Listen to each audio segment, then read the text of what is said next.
আসসালামু আলাইকুম গাইস, আবার আসলাম একটি নতুন ভিডিও নিয়ে। আজকের বিষয় হচ্ছে সৌদি আরবের যে কোম্পানির রুম, কোম্পানির রুমগুলা কেমন হয় বা কেমন হতে পারে, সেই রুমে কয়জন থাকে, কয়জন থাকতে পারে, সেগুলো নিয়ে আলাপ করব। তো আসলে কথা বাড়াবো না, চলেন তাহলে আমি দেখাই। আসলে গাইস, এটা হচ্ছে কিচেন। আসলে আমি যে কোম্পানিতে থাকি সেই জায়গায় আপাতত 3জন মানুষ আছে, এমন হতে পারে 6জন মানুষ থাকে, 7জন মানুষও থাকে একটা রুমে। তো আমি দেখাইতেছি, এখানে চুলা আছে। চুলাটা অনেক ক্ষেত্রে ভালো কোম্পানি হলে কোম্পানি দেয়, আর একটা ফ্রিজও দিতে পারে।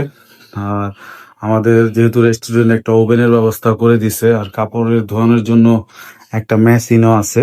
তো এটা অনেক কোম্পানি দিতে পারে, অনেক কোম্পানি নাও দিতে পারে। যদি সবাই একজোট হন তাহলে বললে হয়তো বা ভালো কোম্পানি হলে দিবে। তো এটা হচ্ছে কিচেন, এটা হচ্ছে কিচেন।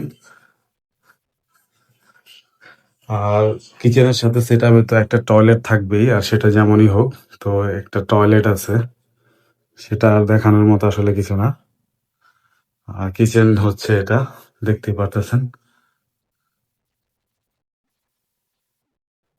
তো গাইস, এটা হচ্ছে আমাদের রুম। আর সবচেয়ে বড় কথা হচ্ছে, একটা কোম্পানিতে 6-7 জন স্টাফ থাকে, যদিও আমাদের সিঙ্গেল বেড লাগানো ওই জায়গায়, দেখতে পারতেছেন। এখানে একটা বেড আছে, তো ওখানে একটা আছে আমাদের, আর এখানে একটা আছে।